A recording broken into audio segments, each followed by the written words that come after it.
My name is Lauren Miller, and I never thought my life would end up being the kind of story strangers would read on the internet. But here I am, typing it all out because the pain, the betrayal, and the rage inside me are too heavy to carry alone. The moment that broke me is one I can never forget. Standing in the middle of my living room, holding my phone in my trembling hand, staring at pictures of my husband. My husband, the man I gave my kidney to, standing at the altar, sliding a ring onto another woman's finger. The date on the post was barely 8 months after my surgery. 8 months after I almost died to save him. I had given him a piece of myself. Literally. I went through the tests, the endless needles, the doctors warning me about the risks, the pain of recovery. All of it for him. For love. And while my scar was still healing, while I was still struggling to get out of bed some mornings, he was already planning a wedding with someone else. When I saw that photo, I dropped to the floor. I couldn't breathe. My chest felt like it was caving in. How could he? How could a man smile so brightly, hold another woman so close, after what I had sacrificed for him? My tears blurred my vision, but that image was seared into my mind forever. But this story doesn't start at that wedding photo. No. That was the explosion at the top of the mountain. To understand how I got there, I have to take you back to where it all began. To the beginning of what I thought was a love story, but turned out to be the cruelest joke of my life. I met David Miller when I was 24. He was charming, the kind of man who could walk into a room and make everyone notice him without even trying. He had these kind blue eyes that made you feel like you were the only person in the world when he looked at you. At first, I thought he was too good to be true, but he worked hard to prove me wrong. He sent flowers to my job. He picked me up from work even when I didn't ask. He remembered every detail about me, down to the way I took my coffee. My friends warned me that he seemed too perfect, but I ignored them.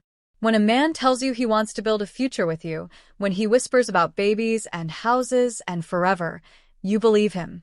I wanted to believe him. For a while, life was beautiful. We got married in a small church in Georgia, surrounded by family and friends. I thought I was the luckiest woman alive. But then, only a year into our marriage, David got sick. At first, it was small things, fatigue, weight loss, endless doctor visits. And then came the news that shattered us both. His kidneys were failing. The doctors said he needed a transplant. And without hesitation, I told them to test me. My family begged me to think it through, but how could I? This was my husband, the man I vowed to love in sickness and in health. I couldn't just sit back and watch him die. The process was brutal. So many tests, so much waiting. And when they told me I was a match, I cried tears of relief. It felt like fate, that God had put me in his life for this exact reason. The surgery was terrifying. I remember lying on that hospital bed, shivering, praying that both of us would make it through. The pain after was worse than I ever imagined. Every movement felt like my body was being torn apart. But every time I looked at David, pale and weak but alive, I told myself it was worth it. Love was worth it. He recovered fast, faster than me. Within weeks, he was walking around, smiling, cracking jokes, while I struggled just to get up the stairs. But I didn't mind. That's what love is, right? Giving without expecting anything back. At least, that's what I thought. Because months later, while I was still dealing with fatigue and scars, David was planning a life with another woman behind my back. The first clue came quietly, like a whisper I brushed off. Late-night texts, he said, were from work. Phone calls he took outside. His sudden obsession with going to the gym, with getting his life back. I wanted to trust him. I wanted to believe that after everything, we were unbreakable. But one evening, I found a receipt in his jacket pocket, an expensive dinner for two at a fancy restaurant in Atlanta. My stomach dropped. I told myself it was business. I told myself not to be paranoid. But deep down, something inside me knew. I pushed the thought away, convinced myself I was just being insecure. After all, hadn't he cried in my arms when the doctors told him he might not survive? Hadn't he held my hand when I signed the papers to give him my kidney? A man like that couldn't betray me, could he? I wish I had listened to my gut sooner, because a few months later, The truth came crashing down harder than I could ever imagine. And it all started with a single picture. I'll never forget the moment I opened Facebook and saw his face on my screen. My husband, the man I almost died for, dressed in a tuxedo, standing at the altar, his arm around a smiling woman in a white dress. Their wedding day. And that was the moment my world went dark. What I didn't know then was that this betrayal was only the beginning of a storm that would tear through my life. And I wasn't about to let him get away with it. Because if David thought he could use me, take my kidney, and walk away free, he had no idea who he was dealing with. And that is where the real revenge began. The night I saw those wedding pictures, I didn't sleep. I lay in bed staring at the ceiling, my mind replaying everything like a broken record. My chest ached so bad it felt like I was having a heart attack. I had given my kidney, my health, my future, to a man who was standing in a church with someone else, promising her forever. But in the middle of my heartbreak, I felt something else stir inside me. Not weakness. Not defeat. Anger. Cold, burning anger. The next morning, I got out of bed, showered, and forced myself to eat a piece of toast even though it tasted like sand. Then I sat down at my kitchen table and opened my laptop. My hands shook as I typed his name into the search bar.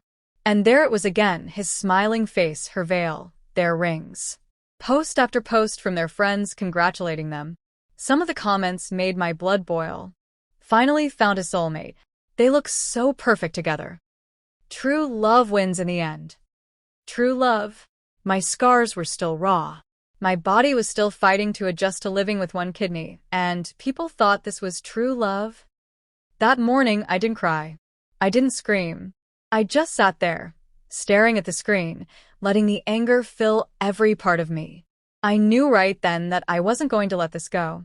He had taken something from me that I could never get back. And one way or another, he was going to pay for it. But before revenge could even begin, I needed to know the truth. I needed to hear it from him. So I called. The phone rang twice before he picked up. His voice was calm, almost cheerful. "Hey, Lauren." I froze. That voice, so casual, like we were still husband and wife. Like he hadn't just destroyed my entire life. "David," I whispered, my throat tight. "Where are you?" He hesitated. Work. "Why?" "Work." My voice cracked. "You're at work right now?" "Because I just saw pictures, David. Pictures of you standing at the altar with another woman. Pictures of you kissing her. Pictures of your wedding." Silence. For a moment, I thought the line had dropped. But then I heard him sigh, heavy and slow, like this was all some inconvenience for him. "So, you saw it." My stomach turned. That's all he had to say? You saw it? No apology. No shame. Nothing. "After everything I did for you," I said, my voice shaking, "after I gave you my kidney, David, you married someone else. 8 months later. How could you do this to me?" Another pause. Then he spoke, and his words cut me open. "I didn't ask you to give me your kidney, Lauren. You made that choice. And I realized afterward that maybe we weren't meant to be. I met someone else. I'm sorry you found out this way." Sorry. I hung up before I said something I couldn't take back. My hands were trembling so badly, I almost dropped the phone. The man I had risked my life for was standing in another woman's house right now, probably smiling at her, probably planning a honeymoon. And he thought sorry was enough. That night, I sat alone in my living room with every light off, staring at the scar on my stomach. I traced it with my fingers, remembering the pain of those first weeks after surgery. Remembering how he had kissed my forehead and told me he'd love me forever. Remembering how I had believed him. Less extreme things filled the next few weeks, me barely dragging myself to work, ignoring calls from friends, lying to my mom when she asked if David and I were okay. I told her he was staying with a cousin for work. I couldn't bring myself to admit the truth yet. Not out loud. Saying it would make it real. But while I was hiding from the world, David wasn't. He was parading his new wife around town. Dinner dates. Trips. Smiles plastered all over social media. Every post was a dagger straight into my chest. And then came the day that lit the match. I was at the grocery store, wearing sweats, hair tied back, just trying to buy milk and bread without falling apart, when I heard laughter behind me. That voice. His voice. I turned and there he was. David. My husband. No, her husband now. Standing in the same aisle with his new wife, their arms linked, her diamond ring flashing under the store lights. His eyes met mine. For a split second, I saw panic. But then he smirked. Actually smirked. And she leaned her head on his shoulder like they were in some romantic movie. My blood went cold. My heart pounded so hard I thought I'd faint. I gripped the edge of my cart to keep from collapsing. And in that moment, I realized something crystal clear. This wasn't just betrayal. This wasn't just heartbreak. This was war. Because if David thought he could humiliate me in public, if he thought he could smile at me with that woman on his arm after stealing a part of my body, he was about to learn exactly how dangerous I could be. And right there, in that grocery aisle, I decided I was going to ruin him. The grocery store encounter haunted me for days. Every time I closed my eyes, I saw his smirk. That smug little curve of his lips like I was nothing. Like my love, my sacrifice, my kidney didn't matter. I replayed that moment over and over. The way his new wife clung to his arm, looking at me like I was some stranger. The way he carried himself, bold and untouchable, as if I had no power over him anymore. But that was the moment my pain started to harden into something else. Something sharper. I was done being a victim. The next morning, I dug out an old shoebox from under my bed. Inside were photos, letters, scraps of our life together. Reminders of a man I thought I knew. But hidden under all of that were things I had nearly forgotten. Documents, insurance papers, hospital forms from the transplant. Proof. Every signature, every receipt of what I had given him. I sat on my bedroom floor with papers spread around me, my scar burning under my shirt, and I whispered to myself, he owes me everything. But how do you destroy someone who has already walked away without guilt? How do you tear apart a man who thinks he has won? First, you take away his comfort. So I started small. I called the hospital billing department, pretending to be confused about his insurance coverage. After some digging, I learned something useful. David hadn't paid a single cent of the medical bills. Insurance had covered part of it, but the rest was tied to my name because I was the donor. My jaw clenched. He hadn't even checked if I was okay financially after the surgery. That gave me an idea. I contacted a lawyer, an old friend of my cousin's. I explained everything. The surgery, the betrayal, the financial burden he had left me with. At first, my lawyer looked at me with pity, like she thought I was just a heartbroken wife looking for revenge. But when I showed her the stack of papers, her eyes narrowed. Lauren, she said slowly, you have more power here than you think. You may not be able to take your kidney back, but you can make him answer for what he's done. Legally, financially, publicly. Her words ignited something in me. For the first time in months, I felt like maybe I wasn't powerless. Maybe I wasn't just some broken woman tossed aside for a newer model. While we started laying down the legal groundwork, I focused on rebuilding myself quietly. I went back to work full-time. I joined a support group for organ donors, where I listened to stories of people who gave and were actually appreciated. Hearing them made me feel less alone, but also angrier at David. Most recipients were thankful, deeply thankful. Mine had thrown me away like trash. But here's where things took a turn. 2 weeks later, I was scrolling through social media when I stumbled on a post from one of David's cousins. It was a wedding video, his wedding video. Against my better judgment, I clicked play. The clip showed him and his new wife dancing, smiling, laughing. But then, the camera panned to the best man giving a toast. His words made my blood run cold. To David, he said, raising his glass, a fighter who got a second chance at life thanks to a miracle, and now has found his true love, Rachel. Fate really gave him everything he deserved. The crowd cheered. Rachel kissed David's cheek. David smiled wider than I had ever seen him smile for me. But all I could hear was that one phrase, true love.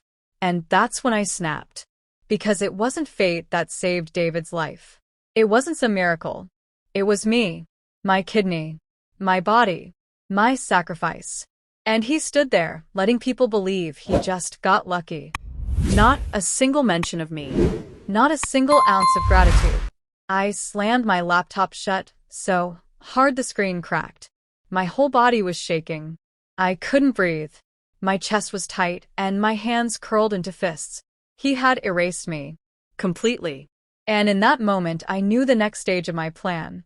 If David wanted to erase me from his story, I was going to make sure everyone knew the truth. Every single Person. I picked up my phone, opened Facebook, and started typing a post that would change everything. 8 months ago, I gave my kidney to my husband to save his life. Today, he is married to another woman. Here's the truth he won't tell you. My finger hovered over the post button, my heart racing. Once I hit it, there would be no going back. And then I pressed it. Within an hour, my phone started buzzing. Friends, coworkers, even distant family members started commenting, sharing, calling me. My post was spreading. People were tagging him, asking questions, demanding answers. And that was only the beginning. Because what happened next at David's job made everything explode. The fallout from my post hit like a storm. At first, it was just a trickle, 1 or 2 comments from mutual friends, a few shocked emojis. Then the shares started. Then the tags. Before long, my phone wouldn't stop buzzing. Lauren, is this true? Wait, you mean you gave him the kidney? Girl, you're stronger than all of us. David is trash. Period. By the end of the night, my post had over 300 comments. People I hadn't spoken to in years were messaging me, offering support, outrage, and sympathy. Strangers were sharing it too, adding their own anger on top of mine. But the best part? His family saw it. The next morning, I woke up to a dozen angry texts from David. Why would you post that? You're making me look bad. Take it down before I lose my job. I stared at those messages, my scar still aching under my shirt, and I actually laughed. He was worried about looking bad. He had stolen a piece of my body, married another woman, erased me from his life, and now his reputation was his biggest concern? So I left the post up. By lunchtime, people from his workplace had started commenting too. His boss's wife even replied, "Disgusting. A man with no honor." That one made me grin. The next day, the bomb dropped. I was sitting at my desk at work when a coworker leaned over and whispered, "Hey, isn't your husband the one on Facebook right now? People are talking about him." I opened my phone and sure enough, the story had spilled into his office. Someone had taken a screenshot of my post and shared it in a local community group. People were tagging his company's page, asking how they could employ someone who betrayed his wife after she gave him her kidney. By that evening, David called me. His voice wasn't smug this time. It was panicked. "Lauren, you don't understand. They're calling me into HR tomorrow. You need to take that post down. Please." "Take it down?" I said quietly. "David, I nearly died to save you. And you married another woman 8 months later. Do you understand that? Do you even realize what you did?" "This has nothing to do with work," he snapped. "It's personal. Why are you trying to ruin my life?" I almost screamed. "I already ruined my life the day I chose to save yours." He went silent. That night, I didn't feel guilt. Not even for a second. Because for the first time since this nightmare started, I wasn't the one suffering alone. He was feeling the heat. And it was just the beginning. The next morning, I got up early, made myself coffee, and waited. At 11:37 a.m., my phone buzzed. It was my cousin, who also worked in the same office building as David. "You won't believe this," she said breathlessly. HR called him in. They were asking about your post, about the kidney, about everything. People are whispering in the halls. His boss looked furious. And Rachel, his wife, showed up too. She stormed into the office screaming at him in front of everyone. Lauren, it was a scene. I almost spilled my coffee. His shiny little new life? Already cracking. But what came next shook me to my core. That evening, as I was scrolling through my phone, I got a message from a woman I didn't recognize. Her profile picture was a soft smile, her eyes kind, but her message sent a shiver down my spine. "Lauren, I don't know how to say this, but I think your husband, David, has been lying to both of us. I didn't know he was married to you when we were together. He told me something completely different. If you're willing to talk, I think we should compare stories." I froze, my heart racing. Another woman? Another woman besides Rachel? My hands shook as I typed back. "What do you mean? Who are you?" Her reply came fast, like she had been waiting for me. "My name is Hannah, and I think I was seeing David while he was still with you. I had no idea, but I have proof." I dropped my phone. My chest heaved, my vision blurred. David wasn't just a betrayer. He wasn't just ungrateful. He was a serial liar. And now, it looked like I wasn't the only woman with a scar because of him. I stared at my phone like it had just grown teeth. My pulse was hammering in my ears. Another woman? Another one? I picked the phone back up with trembling hands and typed, "Proof? What kind of proof?" Within seconds, Hannah sent me screenshots. Dozens of them. Text messages, photos, receipts. There he was, David, smiling in selfies with her, holding her hand in front of a lake I recognized because we had gone there together once for our anniversary. Messages where he told her, "I can't wait to start a life with you. You're the one I've been waiting for." Dinner reservations. Weekend getaways. And the dates? My blood ran cold. They overlapped with our marriage. Some were only weeks before my surgery. My stomach flipped. While I was preparing to give up a part of my body to save him, he was sneaking off to hotels with Hannah. While I was lying in a hospital bed with tubes in my arm, he was whispering sweet nothings to her. I felt sick. My hands covered my mouth as tears burned my eyes. Did you know about me?" I typed. "No," she replied almost immediately. "He told me he was separated. He said his wife couldn't accept his illness. He made me feel sorry for him. I swear, Lauren, I didn't know." Separated. Couldn't accept his illness. That liar had painted me as the cold-hearted wife, while I was literally saving his life. The rage that rose in me this time was like fire. It wasn't just betrayal anymore. It was humiliation. He had used me, smeared me, and pitted himself while feeding women lies. Hannah, and I kept talking for over an hour. She told me she had broken things off when she found out about Rachel, the woman he married. That's when she started digging and stumbled across my Facebook post. "I knew I had to reach out," she said. By the time we hung up, I wasn't just angry. I was armed. I had proof now, concrete proof of who David really was. And I wasn't going to sit on it. The very next day, I scheduled another meeting with my lawyer. I showed her everything, the texts, the dates, the photos. She leaned back in her chair and let out a long, low whistle. "This man isn't just unfaithful," she said. "He's reckless. And the best part? You have a trail. He can't deny it."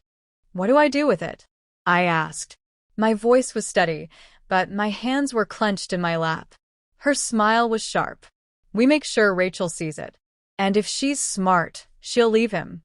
If she doesn't, well, then we take this proof somewhere bigger. Court.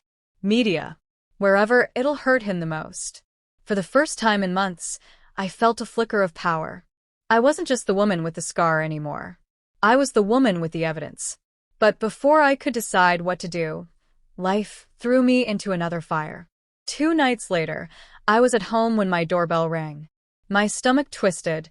I wasn't expecting anyone. When I opened the door, my heart nearly stopped. It was Rachel.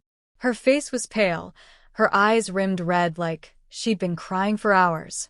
She clutched her purse like it was the only thing holding her together.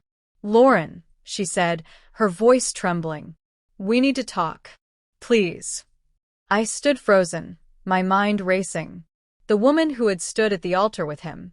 The woman who had looked me in the eye at the grocery store, with that smug little smile. And now she was on my doorstep, looking broken. "Why are you here?" I asked flatly. She swallowed hard. "Because I think everything you posted is true. And I need to know the rest. I need to hear it from you. Because David's been lying to me too." My jaw clenched. My anger fought with curiosity. She had chosen him over me. She had smiled while I bled. But now, here she was, desperate for the truth. I stepped aside slowly. Come in. She walked past me into my living room, her hands shaking, her eyes darting around like she didn't belong there. She sat down on my couch, took a deep breath, and whispered, "Tell me everything. Start from the beginning." And in that moment, I realized something. Rachel wasn't my enemy anymore. She was his next victim.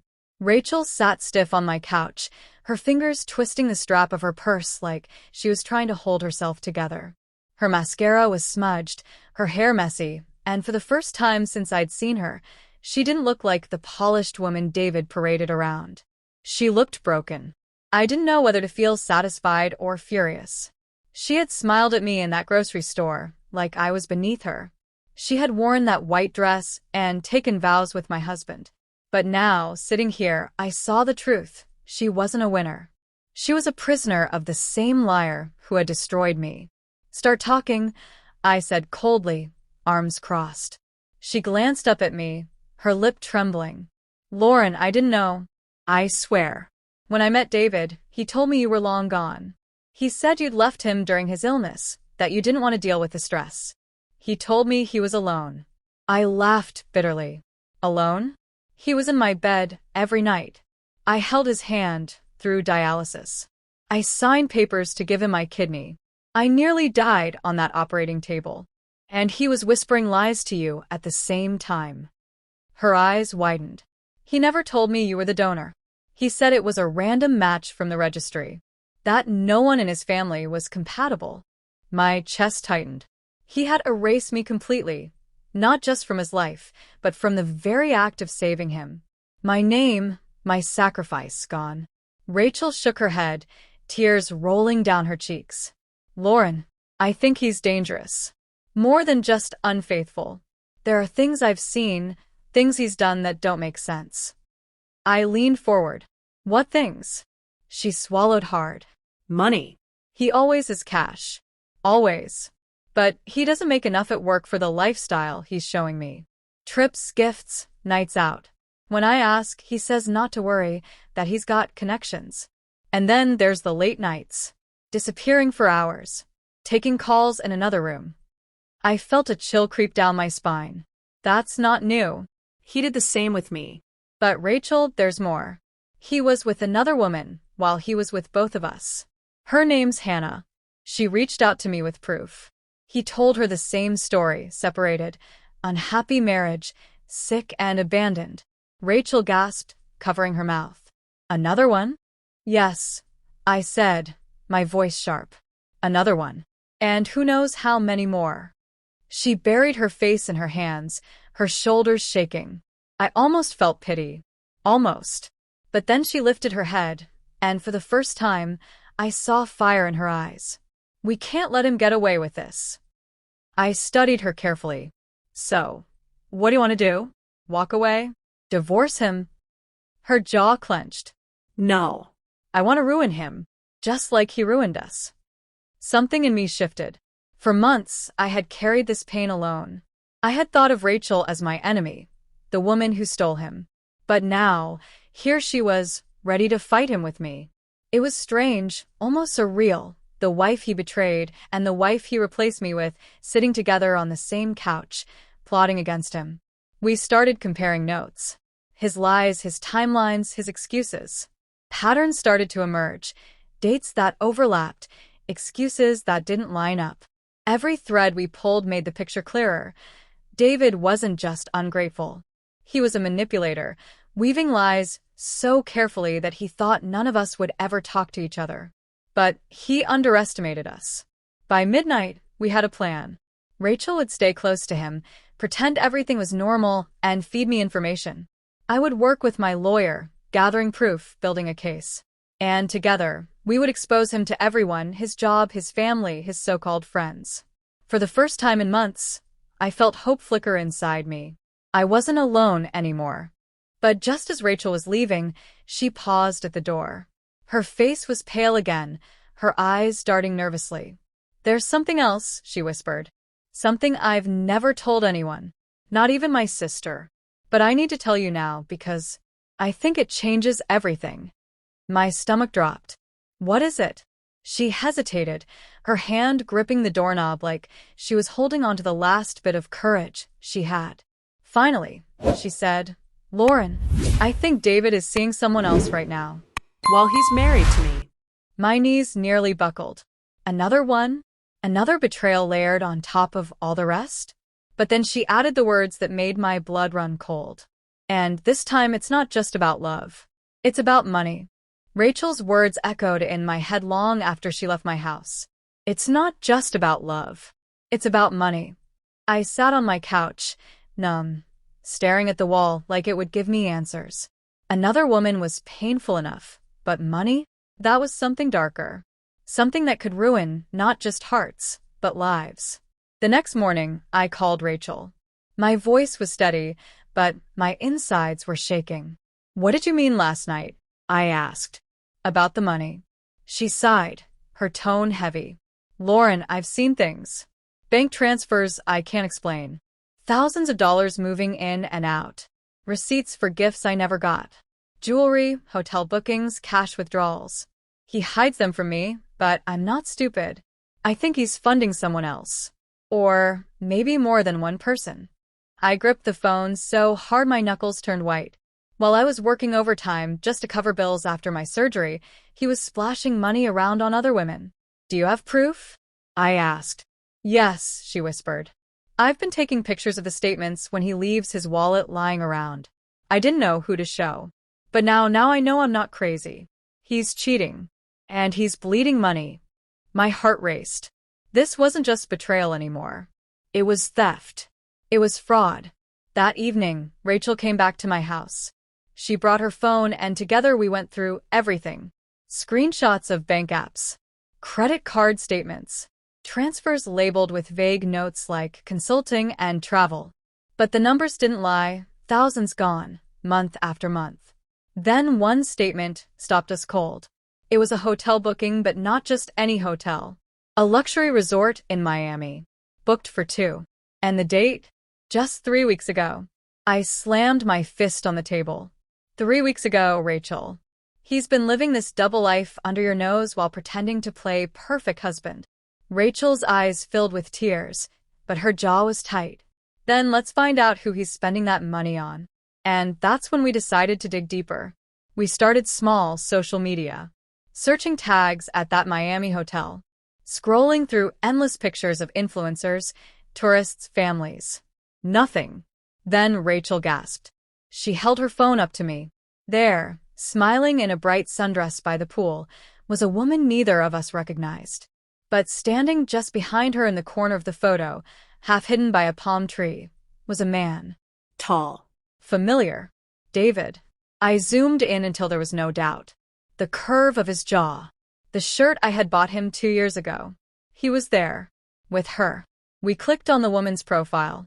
Her name was Cassandra Blake. And as we scrolled, our jaws dropped. Post after post of dinners, flowers, new handbags, all with captions like, "So grateful to be spoiled by someone who really cares." Spoiled. With my kidney keeping him alive. Spoiled with money that should have gone to his wife. Rachel's face hardened. "She has no idea, does she?" "None," I muttered. "She thinks she's special. Just like we did." But then we found something even worse. One of Cassandra's posts was a picture of a brand new car. The caption read, "Thank you for the surprise, babe.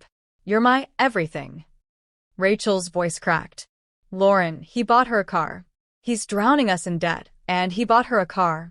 My vision went red. I felt my pulse in my ears, my body shaking with rage. This wasn't just betrayal anymore, it was war. And now we had the name of his latest conquest. That night, Rachel and I sat at my kitchen table, surrounded by printouts, screenshots, and notes like we were detectives. "First," Rachel said, her voice low, "we gather more. We need to catch him red-handed." "No more," he said, she said. "We want undeniable proof." Then, I added, "we make sure everyone sees it. His family, his job, his precious little mistress.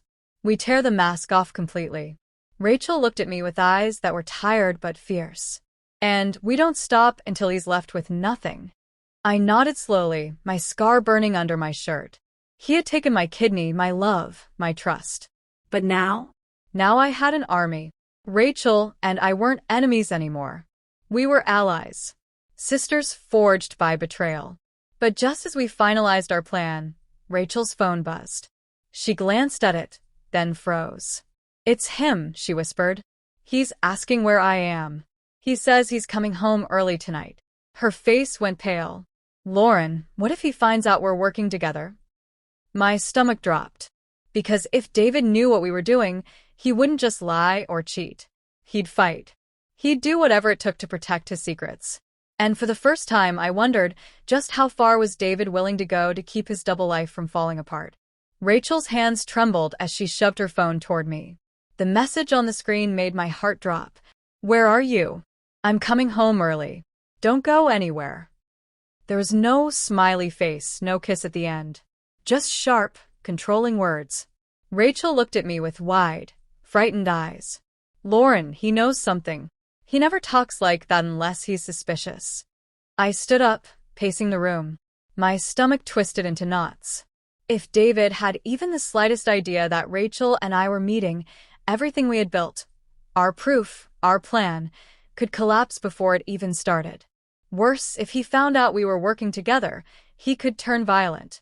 "Okay," I said quickly, forcing calm into my voice. "You need to go home before he gets there. Act normal. Don't let him see you're shaken. If he asks questions, keep it simple. Say you were at your sister's or at the store. Do not tell him you were here." Rachel swallowed hard and nodded. She gathered her things, her face pale. At the door, she turned back to me. "Lauren, what if he's dangerous? What if he hurts me when he finds out?" I held her gaze. "Then you don't let him find out." Not yet. We stay one step ahead. We gather everything, and then we hit him so hard he doesn't have time to fight back. Rachel left, and I was alone again in the silence of my house. But this time, it wasn't a quiet kind of pain. It was the silence before a storm.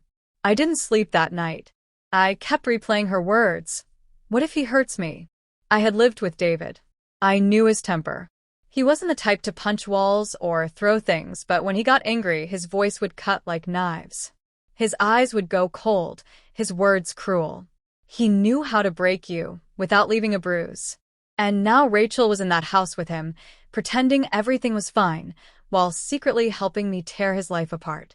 The next day, Rachel texted me from work. "He's watching me. He went through my phone last night. I had to delete our messages. But I saved the screenshots on a USB and hid it in my purse. He can't find those." I exhaled slowly. He was circling, sniffing out lies. He knew something was off. That night, I got another message from her. This time, it wasn't words, it was a photo. David's phone screen. A message thread. With Cassandra. Rachel had caught him red-handed, texting her while sitting on the couch. Messages full of, "I miss you, babe, and can't wait to see you again." But one message chilled us both. Rachel's starting to act weird. "I think she's onto me." "Don't text too much tonight." I clenched my jaw so tight it hurt. He was already suspicious. The next week was a blur of tension. Rachel and I had to be careful. We started meeting in secret coffee shops out of town, quiet diners late at night. She would slip me new screenshots, bank statements, and I would organize them with my lawyer. Piece by piece, the puzzle came together. But then came the night that changed everything. Rachel called me at nearly midnight. Her voice was shaking so badly, I could barely understand her. "Lauren, he knows. He confronted me tonight. He asked if I'd been talking to you. He said you were trying to turn me against him." My blood went cold. "What did you say?" "I lied," she whispered. "I told him no, that I haven't spoken to you since the grocery store." But Lauren, he didn't believe me. His eyes, God, his eyes were so dark. He said if I betray him, I'll regret it. I pressed the phone tighter to my ear, my heart pounding. "Rachel, listen to me. Pack a bag and leave. Come stay here. Don't spend another night in that house." "I can't," she cried. "If I leave now, he'll know. He'll follow me. I just need a little more time. We're so close, Lauren." Please. Just a little longer. Her voice cracked, and the line went silent. I sat there frozen, my body trembling. For the first time, this wasn't just about betrayal or heartbreak anymore. It was about safety. David wasn't just a liar. He was dangerous. And I realized something terrifying. If we didn't move fast enough, Rachel and I might not just lose the fight. We could lose everything. The next morning, my lawyer called with a piece of news that made my blood run hot and my resolve turn to steel. "Lauren," she said, "I pulled some public records on David. And you're not going to believe this. He's not just hiding money. He's been funneling it into an account under someone else's name. A woman's name. Cassandra Blake. The mistress. He wasn't just cheating. He was funding her life with secret accounts. And if we could prove it, it could ruin him legally, financially, and socially." Rachel and I weren't just fighting for revenge anymore. We were fighting to expose a man who had built an entire empire of lies on my kidney, my sacrifice, and her blind trust. And the next move we made, it had to be perfect, because David was already circling us like a predator. Rachel and I knew we were running out of time. David's suspicion was growing like a wildfire, and one wrong move could blow everything apart. But the discovery about the secret account in Cassandra's name, that was the crack we needed to break him wide open. We agreed to meet at a small diner just outside town, one of those places with flickering neon lights and worn red booths that smelled like coffee and pancakes. We sat in the corner, heads bent together like conspirators. Rachel slid a flash drive across the table. I pulled it from his laptop when he was in the shower. It's all there. Transfers, receipts, even emails. Lauren, he's funneling almost everything into her account. Thousands. He's basically paying her to stay. I plugged it into my laptop, and my eyes widened as I scrolled through the files. She wasn't lying. David had been moving money in steady streams, setting up fake consulting invoices to make it look legitimate. But the recipient was always the same, Cassandra Blake. "He's bleeding himself dry," I whispered. "And he thinks no one will notice." Rachel's voice shook. "It's worse than that. Lauren, some of that money is in your name. He used joint accounts from your marriage. He didn't close them properly. He's still pulling from them." My blood boiled. He hadn't just betrayed me emotionally, he was stealing from me financially, even after throwing me away. "This is it," I said through clenched teeth. "We have enough to bury him." But even as I spoke, Rachel's phone buzzed. She glanced down, and her face went pale. "It's him," she whispered. The message on her screen made my skin crawl. "Where are you? Don't lie. I'll know." Her hands trembled as she shoved the phone back into her purse.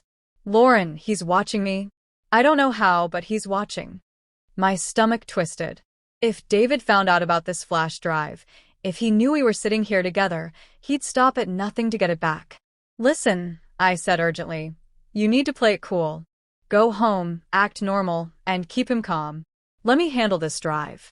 If he finds it on you, it's over." Rachel bit her lip, her eyes wet, but she nodded. "Be careful, Lauren. Please." She left first, her shoulders stiff, while I slipped the flash drive into my bag and waited another 10 minutes before heading out. But as I stepped into the cold night air, I felt it, that prickling sensation at the back of my neck, like I was being watched. I glanced around the empty parking lot. For a second, I thought I saw a shadow shift near the far end, but when I blinked, it was gone. I told myself I was being paranoid. But the next day, Rachel called me in a panic. "Lauren," she sobbed. "He cornered me last night. He was waiting when I got home. He grabbed my phone and demanded to know where I'd been. He said he saw me sneaking around. I told him I was with my sister, but he didn't believe me. His eyes, God, I've never seen him like that. He said if I betray him, I'll regret it for the rest of my life." I froze, gripping the phone so tight it hurt. "Did he hurt you?" "No," she whispered. But he wanted to. I could feel it. He punched the wall, inches from my head. I was so scared, Lauren. "I don't know how much longer I can keep this up." Her words made my stomach drop. David was unraveling. The mask was slipping, and beneath it was someone far more dangerous. than either of us had imagined. That evening, I met with my lawyer again. I showed her the flash drive, the screenshots, the bank statements. She stared at me, wide-eyed. "Lauren," she said, her voice sharp, "this isn't just adultery. This could be fraud. Possibly embezzlement. If he's funneling money through fake invoices, he could go down for this. But we need to be careful. If he realizes what we have, he might try to destroy it or silence us." Her warnings sent a chill through me. When I got home that night, I sat on my bed, staring at my scar in the mirror. That scar was proof of my love, my sacrifice. But now, it was also a reminder that I had given my life to a man who would have destroyed me completely if I hadn't fought back. And now, Rachel and I weren't just fighting for revenge. We were fighting for survival. Because David was circling closer. And sooner or later, he was going to strike. And then it happened. 2 nights later, Rachel called me again. But this time, her voice wasn't just shaken. It was terrified. "Lauren," she whispered. "He found the USB. He knows." My heart stopped. "Where are you right now?" I demanded. But before she could answer, I heard it, a man's voice shouting in the background. David's voice. And then the line went dead. "Rachel? Rachel." I screamed into the phone, but the line was dead. My heart hammered so hard I could barely breathe. My fingers shook as I dialed her back, again and again, but each time it went straight to voicemail. Panic swallowed me whole. I grabbed my keys and flew out the door, driving like a madwoman toward Rachel's house. The entire time, I kept seeing her pale face, the fear in her eyes, the way she whispered, "He found the USB. He knows." When I pulled up outside, my stomach dropped. The living room lights were on, but the curtains were drawn tight.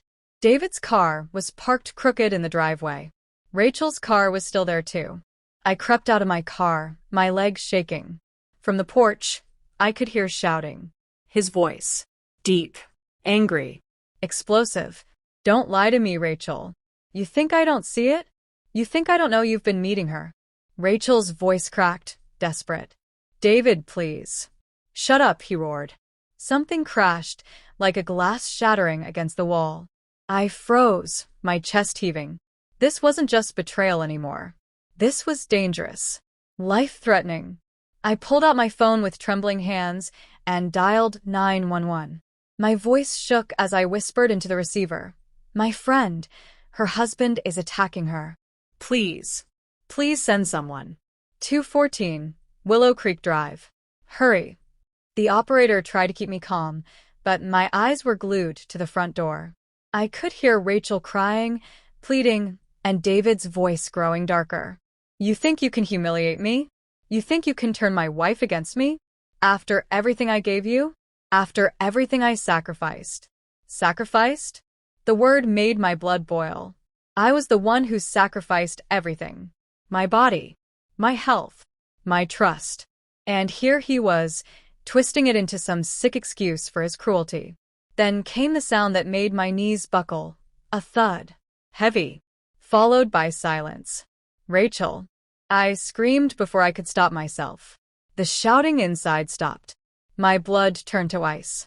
Then, slowly, I heard footsteps, heavy, approaching the door. The knob turned. The door opened. And there he was, David. His face red, his jaw clenched, his eyes cold and furious. He looked at me like I wasn't his wife, wasn't even a human being. Just an enemy. Well, he said in a low, dangerous voice. "Look who decided to show up. The hero. The martyr. The kidney saint." My throat went dry. Behind him, I could see Rachel slumped against the wall, her cheek red, tears streaming down her face. She was still conscious, but barely. "You're pathetic, Lauren," David hissed, stepping closer. "You think posting on Facebook, running around with Rachel, and playing detective is going to destroy me? You think anyone cares what you say? No one does. No one ever will." I took a step back, clutching my phone like a weapon. "They care, David. Everyone knows now. Your boss knows. Your family knows. And soon the police will too." For the first time, A flicker of fear crossed his face. But it was gone in an instant, replaced by rage. He lunged forward, his hand snapping out like he meant to grab me. But at that exact moment, red and blue lights flooded the driveway. Sirens wailed. Tires screeched. David froze. His face twisted with fury as police officers stormed the porch, shouting commands. Hands up. Step back. For a second I thought he might fight. His fists clenched, his chest heaving. But then he lifted his hands slowly, his eyes locked on me with pure hatred. This isn't over, he growled. You hear me, Lauren? This isn't over. They shoved him to the ground, cuffing his wrists, dragging him toward the patrol car. Rachel stumbled out of the house, sobbing, and collapsed into my arms. I held her tight, my own tears streaming down my face. Relief and terror mixed inside me like poison. But even as David was shoved into the back of that police car, his words echoed in my head. This isn't over. And deep down, I knew he was right. Because men like David don't go down easy. They fight. They claw. They destroy everything in their path. And if I wanted true revenge, if I wanted to end this once and for all, I was going to have to take the fight further than I'd ever imagined.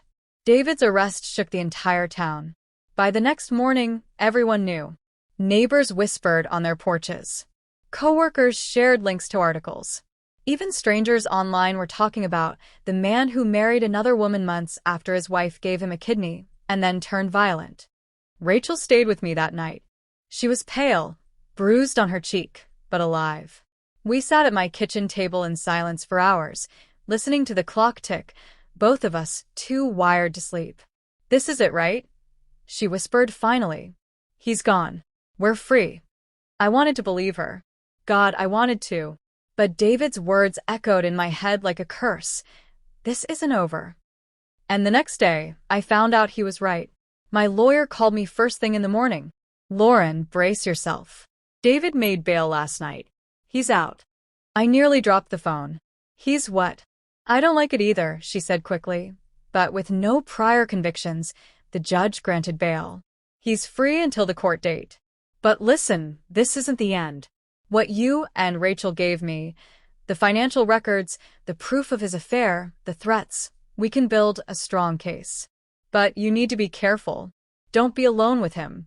Document everything. He's going to push back. I hung up, my chest tight. Bail. Free. Walking around like nothing happened. When I told Rachel, her face crumpled. I can't go back there. I can't stay in that house. He'll come for me. Then you won't, I said firmly. You'll stay here. We'll keep fighting together. But we didn't have to wait long for his next move. That afternoon, Rachel's phone buzzed nonstop. Messages from David. You're making a mistake. You'll regret turning on me. I gave you everything. How dare you betray me? And then came the one that made my blood run cold. You think Lauren is your friend? She's using you. She used me, too. Wait and see. Rachel's hands shook as she handed me the phone. He's trying to pit us against each other. I clenched my jaw. That's what he does. Lies. Manipulation. Divide and conquer. But it's not going to work this time. Because this time we had proof. That evening, my lawyer came over. We laid everything out on my dining table. The financial transfers, the fake invoices, the texts with Cassandra, the screenshots from Hannah, and Rachel's testimony about his violence. It was a mountain of evidence. Enough to shred his reputation and destroy his life. Here's the plan, my lawyer said, her eyes sharp. We leak the financials to his workplace. Quietly. They'll have no choice but to investigate. Meanwhile, Rachel, you file for divorce. Immediately. We'll add the abuse to the petition. Lauren, we'll also file a civil claim for damages tied to your donation and the financial fraud. He'll be buried under lawsuits before he can blink. Rachel and I exchanged a look. For the first time in months, I felt hope, not just for revenge, but for survival. But just as we were about to celebrate, Rachel's phone buzzed again. This time, it wasn't a message. It was a video. We opened it together, and my stomach dropped. It was David. Sitting in his car, eyes wild, face twisted with rage. He was recording himself. "You think you can destroy me?" he snarled into the camera. "You think you can take everything I built? No. You won't win. I'll burn it all down before I let you take a piece of me. You hear me, Rachel? You hear me, Lauren? This war isn't over. And you won't survive it." The video cut off. Rachel burst into tears, covering her face. I felt my whole body go cold. He wasn't just fighting back in court. He was threatening us. Directly. I called my lawyer immediately. "We need a restraining order." Now. She agreed, but her voice was grim. "Lauren, Rachel, this is bigger than I thought. David isn't just desperate. He's dangerous. And men like that, they get reckless when they realize they're losing." That night, Rachel and I lay awake in separate rooms, every creak of the house making us jump. The fear was suffocating, but under it all, I felt something stronger: resolve. David had taken my kidney. He had shattered my marriage. He had nearly broken Rachel. But now, he was about to learn the one thing he had underestimated most. Two women scorned can be more dangerous than any man alive. And we weren't done yet. Because tomorrow, the world was going to see exactly who David Miller really was. The next morning, Rachel and I walked into the courthouse together. For the first time in months, she wasn't wearing the polished dresses David loved. She was in jeans, a hoodie, and sneakers, her armor stripped away, just a woman ready to reclaim her freedom. She filed for divorce that day. Grounds: infidelity, financial misconduct, and domestic abuse. I stood by her side the whole time, and though her hands shook as she signed the papers, her eyes were fierce. "I'm done being his puppet," she whispered. Meanwhile, my lawyer filed my civil claim. The paperwork painted a brutal picture: my kidney donation, his betrayal, his fraud using joint accounts. We attached copies of every receipt, every transfer, every screenshot. It was no longer a private wound, it was a legal war. By the end of that week, David's shiny little empire began to crumble. His workplace launched an internal investigation after receiving anonymous documents about the secret account with Cassandra. HR dragged him into meetings, and whispers spread like wildfire in the office. His boss, a man who prided himself on reputation, couldn't stomach the scandal. Then came the cherry on top: Cassandra herself. The moment Rachel and I released just a slice of the evidence online, screenshots of the bank transfers, photos of the luxury gifts, the car, Cassandra's Instagram went dark. She deleted half her posts, turned off comments, and by evening, she had unfollowed David. He had lost his job, his mistress, and his marriage in a single week. But David wasn't the type to take losses quietly. 2 days later, Rachel and I were sitting in my living room, going over the next steps with my lawyer, when a loud bang rattled the windows.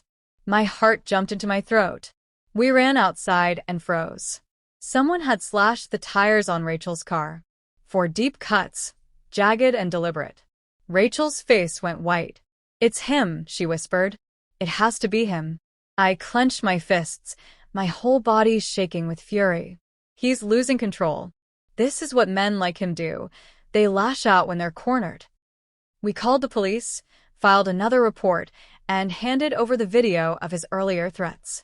The officer's face was grim. "We'll add this to the record. But until the court date, we can't do much more than restraining orders." Restraining orders. Paper shields against a man who was unraveling. That night, Rachel cried quietly in my guest room. I lay awake listening, my own fear gnawing at me, but beneath it was something stronger: determination. David wanted to scare us back into silence. He wanted us to crumble. But he had no idea how far we were willing to go. The very next morning, we went public. We sent the full story, our story, to a journalist from a local paper who had been following the case. Photos, receipts, statements, the truth about the kidney, the lies, the violence. Within 24 hours, the headline was everywhere. Man marries another woman months after wife donates kidney, now accused of fraud and abuse. It spread like wildfire. Social media exploded. Strangers rallied behind us. People called me brave. Others called Rachel a survivor. And David? He was branded a monster. But the more people praised us, the angrier David became. That night, Rachel's phone buzzed again. Another video. David, sitting in his dark car, eyes wild. You think this is funny? You think ruining me makes you heroes? You're nothing. Both of you. You want a war? You've got it. I'm not going down alone. He leaned closer to the camera, his voice dropping to a chilling whisper. If I lose everything, I'll make sure you lose more. The video ended. Rachel dropped the phone, her hands trembling. My stomach churned, but my resolve hardened. He was spiraling. Cornered. Dangerous. But what he didn't understand was this. We weren't afraid anymore. We were united. And together, we had the one thing he could never destroy, the truth. The storm was coming, and for once, David wasn't holding the thunder. The morning after David's threat, I woke up to the sound of pounding on my door.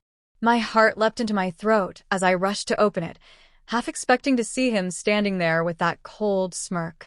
But it wasn't David. It was the police. Ma'am, one of the officers said, his voice calm but urgent. Do you know a Rachel Miller? I froze. Yes. She's here. She's staying with me. Relief flickered across his face. Good. She's safe. We just got a call. Someone broke into her house last night. My blood went cold. What? Front door kicked in. Place ransacked. Nothing valuable taken, just overturned furniture, broken glass, smashed mirrors. It looks like intimidation. Rachel, standing just behind me, gasped and clutched her chest. Her face was pale, her body trembling. It was him, she whispered. It has to be him. I pulled her into my arms, rage boiling in my veins. David wasn't even trying to hide anymore. This wasn't about money. This wasn't about love. This was war. The officers took our statements, warning us to be careful, promising to increase patrols. But as soon as they left, Rachel looked at me with wide, tearful eyes. Lauren, I don't think patrols will stop him. He's losing his mind. What if he hurts us? What if he... I grabbed her hands and squeezed hard. Listen to me. He wants us scared. He wants us silent. But he doesn't realize he already lost. He just doesn't know it yet. That afternoon, I called my lawyer. We couldn't wait for the court date anymore. We had to go for the jugular. Drop the financials, I told her. All of it. Send everything to the authorities. Fraud, embezzlement, the joint accounts. If he's going to play dirty, then so will we. She hesitated for a moment, then said, All right. But once this goes public, there's no going back. He'll be backed into a corner. Good, I snapped. That's exactly where I want him. But before the paperwork could even move forward, David made his next reckless move. That night, as Rachel and I sat in my living room with the news murmuring in the background, a sudden crash shattered the quiet. The sound of breaking glass. We both screamed, ducking to the floor as shards rained down from the kitchen window. My heart pounded as I crawled across the carpet, peeking over the counter. And there it was. A brick. Lying on my kitchen floor. A brick with a note taped to it. Rachel picked it up with shaking hands. Her voice cracked as she read the words aloud. This is just the beginning. Her knees buckled. I caught her before she fell, my own body trembling. My throat felt tight, my chest like it was going to explode. Lauren, she whispered, tears streaming down her face. He's not going to stop until one of us is dead. He meant he was going to strike back. Harder than ever. And when he did, someone was going to get hurt. The video changed everything. By morning, David's name was everywhere. Twitter threads, Facebook shares, even a local news station running a segment with my photo and Rachel's side by side. My inbox flooded with messages from strangers telling me I was brave, calling Rachel a survivor, demanding justice. But the louder the world spoke, the quieter David became. No texts. No videos. No taunts. At first, that silence felt like relief. Maybe he was finally broken. Maybe the weight of public shame was enough to crush him. But deep down, I knew better. Silence from David never meant surrender. It meant plotting. And I was right. 3 nights later, Rachel and I were sitting in my living room, scrolling through comments on the video, when the power went out. The TV clicked off. The lights died. The hum of the refrigerator stopped. The whole house plunged into blackness. Rachel gasped, her hands clutching the blanket around her shoulders. "Lauren, did we blow a fuse?" My stomach twisted. No. This isn't an accident. Before I could even grab my phone, a shadow moved past the window. Then another. Rachel froze, her breath coming in sharp gasps. "He's here." I grabbed her arm, pulling her toward the hallway. "Get to the bedroom. Lock the door. Call 911. But before we could move, the front door shook. Hard. Once. Twice. Then a violent slam that rattled the frame. Rachel screamed. "Lauren!" His voice thundered through the door. "Open this damn door. You think you can humiliate me? You think you can destroy me? You're nothing without me." I shoved Rachel down the hall and grabbed a heavy lamp, my heart pounding so hard I thought it might explode. Another slam. The wood cracked. The lock groaned. Then silence. For one terrifying moment, the house was still. Rachel sobbed quietly in the bedroom, clutching the phone in her hands. My palms were slick with sweat as I gripped the lamp tighter. And then crash. The glass of the front window exploded inward. Shards rained across the floor as David's massive frame climbed through, his face twisted with rage. "Lauren," he roared. "You ruined me. You took everything from me. Now I'm taking it back." He lunged toward me. I swung the lamp with everything I had. It connected with a sickening thud against his shoulder, but he barely flinched. He grabbed it out of my hands and hurled it across the room. Rachel screamed from the bedroom. "The police are on their way." David laughed, a wild, broken sound. "The police? You think they'll protect you? You think anyone will protect you?" His eyes locked on me, cold and furious. "You should have died on that table, Lauren. You should have died instead of me." My body shook with rage. "And you should have been a man worth saving." For a second, his face twisted into something monstrous. He lunged again, his hands reaching for my throat. And then the sound of sirens filled the air. Red and blue lights flashed through the broken window. Tires screeched in the driveway. Shouts filled the night.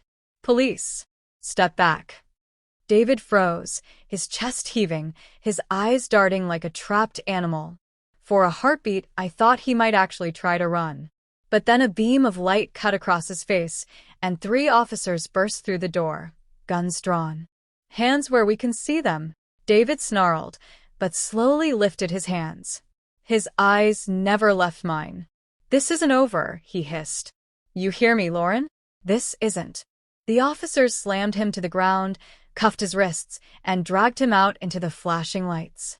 His voice echoed through the night, wild and furious, until the patrol car door slammed shut. Rachel collapsed against the wall, sobbing, her whole body shaking. I knelt beside her, my hands trembling, my chest burning with adrenaline. "It's over," I whispered, though I wasn't sure if I believed it. "He's gone." But as I held her in my arms, staring at the shattered window, the broken glass glittering on the floor, I knew the truth. David was behind bars again. But men like him? They didn't stop. And if he couldn't get to us with his hands, he'd try with his lies, his manipulations, his rage. This war wasn't finished. Not yet. Because David wasn't just fighting to save himself. He was fighting to destroy us. And if we wanted to survive, if we wanted to finally win, then Chapter 15, the final battle, was going to decide everything. The night of the break-in left me sleepless. Every creak of the house, every flicker of light from a passing car, set my nerves on fire. Rachel curled up on the couch beside me, her eyes swollen from crying. Neither of us spoke. The silence was heavy, broken only by the faint ticking of the clock. By morning, though, I felt something shift inside me. Fear was still there, but it wasn't steering me anymore. Something colder, sharper had taken its place. Resolve. David had taken my kidney. He had stolen my trust. He had nearly broken Rachel. And now, he had tried to invade my home, to put his hands around my throat. It was time to end this. The trial came faster than I expected. With the evidence of financial fraud, the videos of his threats, and Rachel's testimony about his violence, the case against him was overwhelming. But David was still David. He showed up in court with slicked-back hair, wearing his best suit, smirking like the world still revolved around him. When he spotted me sitting in the front row beside Rachel, his eyes narrowed. That smirk faltered. For the first time, he looked unsure. The prosecutor started with the money trail. Every fake invoice, every bank transfer, every gift to Cassandra displayed on the big screen for the jury to see. Rachel's screenshots, my lawyer's files, the USB drive. It was all there, undeniable. Then came the threats. The video messages he had sent, played aloud in the courtroom, his voice snarling through the speakers. "You won't survive this." Gasps echoed through the room. And then, it was my turn. I stood, my palms sweating, my scar burning under my dress. The room was quiet as I took the stand. "My name is Lauren Miller," I said, my voice steady, "and I gave my husband a kidney to save his life." I told him everything. The tests, the surgery, the pain. The months of recovery while he smiled and flourished. How I stumbled onto his second wedding photos while my stitches were still healing. How he erased me from his story. How he nearly killed Rachel in her own home. And then, for the first time in public, I lifted my shirt just enough to reveal the scar. Gasps rippled through the courtroom. "This," I said, my voice breaking, "is what love cost me." And he threw it away. He betrayed me, betrayed her, and tried to destroy us both. And he laughed while he did it. When I looked at the jury, I didn't see pity. I saw fury. Not at me, at him. David's lawyer tried to paint me as bitter. Said I was exaggerating, looking for revenge. But the mountain of proof buried every word. By the time Rachel gave her testimony, showing her bruises, describing the night of the break-in, David's mask had completely cracked. He sat slumped at the defense table, his face red, his smirk gone. The verdict didn't take long. Guilty. On fraud. On intimidation. On domestic assault. The judge's words rang through the courtroom. "David Miller, you are hereby sentenced to 15 years in state prison, with no chance of parole for the first 10. Rachel gasped. I closed my eyes as tears slid down my cheeks. The gavel fell, and just like that, it was over. They led David away in handcuffs. For the first time, he didn't look at me with hate. He didn't look at me at all. His head hung low, his face pale, like the weight of everything he'd done had finally crushed him. When the door shut behind him, Rachel grabbed my hand. "We did it," she whispered. Her voice shook, but her smile was real. "Lauren, we won." For a long moment, I couldn't speak. The scar on my stomach still ached, but it felt lighter somehow. Not just a reminder of what I lost, but of what I survived. As we walked out of the courthouse into the sunlight, reporters swarmed us, cameras flashing, microphones pushed toward our faces. "Lauren, "Do you regret donating your kidney?" one shouted. I stopped, lifted my chin, and answered loud enough for everyone to hear. "No." Because my kindness saved a life. But his betrayal? That destroyed his own. And with that, I turned, Rachel at my side, and we walked away. David Miller thought he could take everything from me. But in the end, he gave me something he never intended, strength. And that was the one thing he could never take back.